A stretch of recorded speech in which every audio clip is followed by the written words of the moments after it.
चलिए आज पूरे अच्छे तरीके से हम लोग डीवी स्लैब का एनालिसिस करते हैं क्योंकि ये स्टॉक काफ़ी डाउन में आ गया। अगर आप पिछले 1 मंथ का इसका रिटर्न देखोगे तो पिछले 1 मंथ में 8% से ज़्यादा का स्टॉक डाउन में आ गया। अगर आप पिछले 6 मंथ का ग्राफ देखोगे तो ये अपर हाई जो बनाया है वो 3910 से अधिक का बनाया है, क्योंकि ये डे एंड का आपको प्राइस बता रहा है। अगर आप डे हाई का देखोगे तो इससे अधिक ही होगा। अगर आप 3910 भी मानते हो तो अपने अपर हाई से ये शेयर अभी काफ़ी डाउन पे है। मैं पिछले 6 मंथ की बात कर रहा हूँ।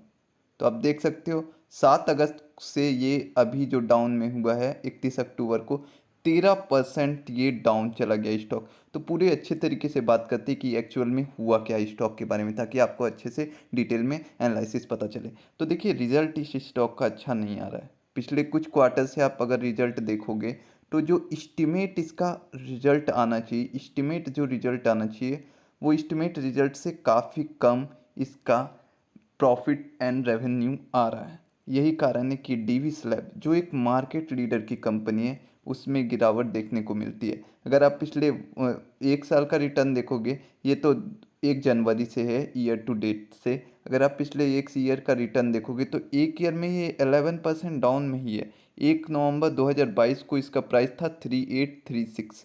उसके बाद से ये डाउन में ही है 11%। और डाउन की ही बात नहीं, जब मार्केट काफ़ी ज़्यादा गिरा था मार्च के राउंड में, आप देख सकते हो 28 मार्च के राउंड, तब ये शेयर कितना चल गया था 2806 में। तो यहाँ पे जिसने बाई किया है उसका अच्छा खासा गेन हुआ है। बाकी अगर 1 साल पहले जिसने लिया उसे लॉस में ही अभी ये शेयर दिख रहा होगा, 11% के लॉस में दिख रहा होगा।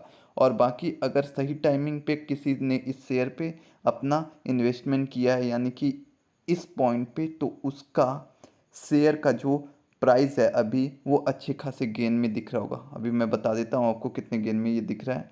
लगभग लगभग 23% गेन में दिख रहा है। अगर आप यहाँ से देखोगे तो 23% गेन में दिख रहा है। तो अगर आप पिछले 5 ईयर का रिटर्न देखोगे तो रिटर्न काफ़ी अच्छा है। मार्केट लीडर ऐसे ही ये कंपनी नहीं बनी है। देखिए 2018 की बात करूँ तो 1500 के राउंड में ये शेयर मिल रहा था।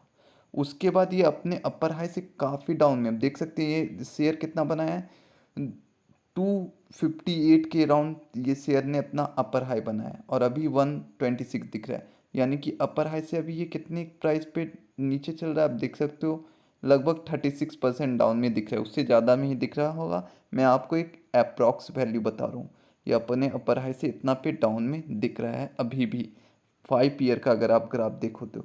और अगर आप मैक्सिमम टाइम में चले जाओ तो ये मार्केट लीडर क्यों बना हो, क्योंकि इसने काफ़ी अच्छा रिटर्न जनरेट करके दिया है अपने आईपीओ प्राइस से।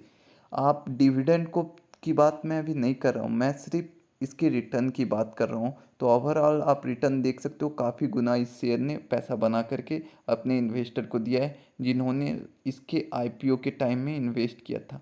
तब से इसका ग्राफ काफ़ी स्मूथ चला है यहाँ तक। उसके बाद रिजल्ट खराब आने के बाद ये काफ़ी डाउन में अपने अपर हाई से चला गया। तो अब बात कर लेते हैं इसके जो रिजल्ट है उसके बारे में। तो अगर आप रिजल्ट को काफ़ी अच्छे ध्यान से देखोगे तो जून 2023 क्वार्टर में इसका रेवेन्यू 21% डाउन था। नेट इनकम भी डाउन था क्वार्टरली बेसिस पे, देख सकते 50% डाउन था। नेट प्रॉफिट मार्जिन में भी यहाँ पे गिरावट देखने को मिली थी और कॉस्ट ऑफ रेवेन्यू में भी गिरावट देखने को मिली थी। नेट इनकम में तो 50% गिरावट थी। मार्च में भी आप जाओगे तो पिछले क्वार्टर से मार्च में यहाँ पे 2023 में 64% नेट इनकम डाउन चला गया, जो काफ़ी बड़ा अमाउंट माना जा सकता है। और रेवेन्यू भी 22% से गिरा था।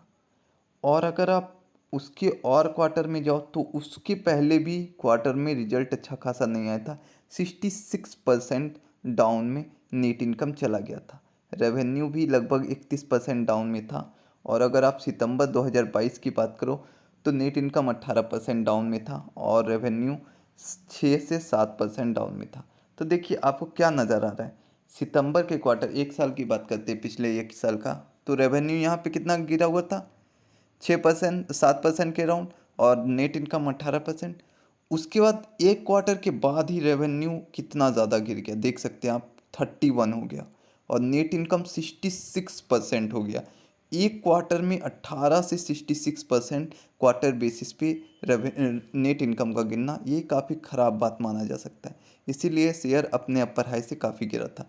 अगर आप मार्च में चलोगे तो 64%, फिर भी डाउन में ही था क्वार्टरली बेसिस पे। और जून में आओ, फिर आपको 50% के अराउंड दिख रहा है। तो सितंबर में अगर लास्ट सितंबर की बात करो तो इसका जो नेट इनकम था कम डाउन था। तो अभी जो रिजल्ट आने वाला है अभी जो अगले क्वार्टर में इसका रिजल्ट आने वाला है, उसमें देखने लायक कुछ कुछ बातें होंगी कि इसका नेट इनकम कितना होता है। अगर नेट इनकम ऊपर जाता है तब आपको इस शेयर में एक बार एनालिसिस करना चाहिए। मैं यहाँ पे आपको बाय होल्ड या सेल करने की बिल्कुल सलाह नहीं दे रहा हूँ। मैं बस आपको ओवरऑल व्यू बता रहा हूँ कि ये शेयर काम कैसे कर रहा है पिछले कुछ 5 सालों से। तो अगर 5 सालों में अगर आप रिटर्न देखोगे तो आपको एक बात तो समझ में आ जाएगा कि अगर आप लॉन्ग टर्म के लिए कोई शेयर लेता है तो उसे क्या मार्केट लीडर्स कैसे कोई कंपनी बनती है, क्योंकि उसका परफॉर्मेंस जो होता है वो काफ़ी बेहतरीन होता है, रिजल्ट जो होता है वो काफ़ी तगड़ा होता है उसी सेक्टर के दूसरी कंपनी की तुलना में। तो 5 ईयर में तो ये शेयर अपने इन्वेस्टर को अपने जो भी इन्वेस्ट किया होगा उससे तो ज़्यादा 126% से अराउंड रिटर्न दे रहा है। तो काफ़ी अच्छा रिटर्न माना जा सकता है अगर सेक्टर वाइज आप देखोगे तो। क्योंकि 1500 में जिसने खरीदा इस शेयर को उसका प्राइस अभी ये इतना चल रहा है और ये अपने अपर हाई से कितना पे डाउन है, अच्छे खासे डाउन में अभी भी दिख रहा है।